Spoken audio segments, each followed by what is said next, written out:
नमस्कार, स्वागत है आपका इंडिया न्यूज 28 में। ये बात करते हैं मध्य प्रदेश की कुछ खास खबरों की। भागवत गीता कर्म ही पूजा है, धर्म पर चलना सिखाती है। मयूरी धानक। अंतर्राष्ट्रीय गीता दिवस पर थांदला हनुमान अष्ट मंदिर पर परिसर में विवेकानंद केंद्र शाखा झाबुआ के ब्लॉक थांदला द्वारा गीता जयंती कार्यक्रम का हुआ आयोजन। विवेकानंद केंद्र कन्याकुमारी शाखा झाबुआ द्वारा अंतर्राष्ट्रीय गीता जयंती कार्यक्रम जनजाति सेवा प्रकल्प आनंदालय के आचार्य व झाबुआ नगर समिति के द्वारा मनाया गया, जिसमें मुख्य अतिथि के केंद्र के वरिष्ठ समाजसेवी गणेश आचार्य, प्रदीप पांड्या, संस्था की राष्ट्रीय संचालक मालवा प्रांत महाधिवक्ता महिला परिषद ब्लॉक अध्यक्ष एडवोकेट कुमारी मयूरी धानक, कार्यक्रम के अध्यक्षता कर रहे विजय वर्मा, विशेष अतिथि गोरक्षा प्रदेश महामंत्री अजा मोर्चे प्रदेश कार्यकारिणी सदस्य पार्षद राजू धानक की गरिमामय उपस्थिति में कार्यक्रम में मुख्य अतिथियों ने भगवत गीता का महापूजन पुष्पमालाएं अर्पण कर दीपक प्रज्वलित कर प्रणाम किया। सभी अतिथियों ने महापुराण भागवत गीता को हमें अपने आचरण में उतारना चाहिए, जिससे हमारा राष्ट्र का व्यक्ति का चरित्र का उत्थान हो। गीता के 5 श्लोक सभी को प्रत्येक दिन पढ़ना चाहिए और उस पर स्वाध्याय भी करना चाहिए।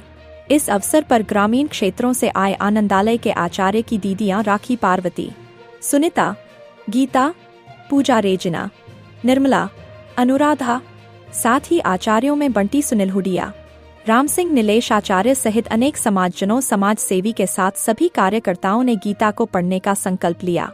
भगवत गीता की महाआरती कर सभी को सोन पापड़ी मिठाई के पैकेट वितरित करने के साथ कार्यक्रम का समापन हुआ। कार्यक्रम का सफल संचालन आचार्य सौरभ ने किया, आभार अनुराधा दीदी ने व्यक्त किया। कार्यक्रम में शामिल हुए साथ ही शासन द्वारा पहली बार शासकीय कार्यक्रम गीता जयंती पर पीएम श्री कन्या विद्यालय में कार्यक्रम के मुख्य अतिथि अनुविभागीय अधिकारी एसडीएम महेश मंडलोई की गरिमामय उपस्थिति में हुआ। झाबुआ जिला ब्यूरो प्रकाश पड़ियार की रिपोर्ट। उस बात को लेकर हम गीता जयंती मनाते हैं, ताकि हम जन जन तक भगवान श्री कृष्ण की बात को पहुंचा सकें। और मूल बात यह है कि हमें अपने कर्म पर ध्यान देना है ना। भगवान श्री कृष्ण कहते हैं कि यदि आप कर्म करेंगे तो फल अच्छा मिलेगा, और कर्म अच्छा करेंगे तो अच्छा फल प्राप्त होगा।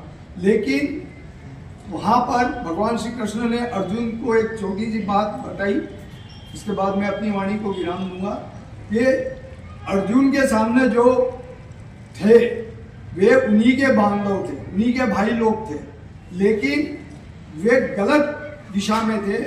तो उस अर्थ को जब भगवान श्री कृष्ण ने, अर्जुन ने भगवान श्री कृष्ण के सामने कहा कि मैं तो, ये मेरे भाई हैं, मैं इनसे कैसे युद्ध लड़ सकता हूँ, तब भगवान ने कहा था कि जहाँ पर हमें कर्म करना है, जिस कार्य को हमको करना ही चाहिए, वहाँ हमें करना ही होगा।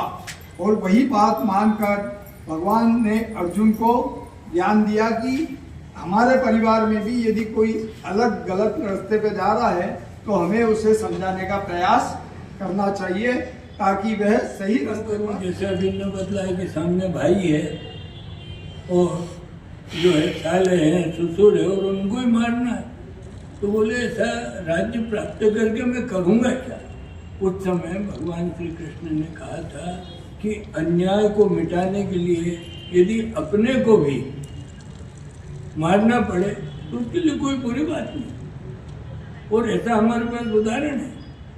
आपने इंदौर की महारानी अहिल्याबाई का नाम सुना होगा ना, सुना कि नहीं। उनके बेटे ने एक गाय जनी थी, और सड़क के ऊपर, पहले सड़क छोटी रहती थी, और सड़क पे बच्चों को जन्म दिया, और उनका बेटा रथ से निकला, और वो रथ उस छोटा बछड़ा जो तुरंत पैदा हुआ था उसके गर्दन के ऊपर से निकल गया, और उससे क्या हुआ कि वो बच्चा मर गया। योग की बात देखो कि उसके थोड़ी देर बाद अहिल्या महारानी उधर से निकली, और गाय सड़क पे अपने बेटे के पास रो रही थी, तड़प रही थी। उनने देखा कि भाई क्या बात है, तो बोले माता ये बछड़ा मर गया है, क्या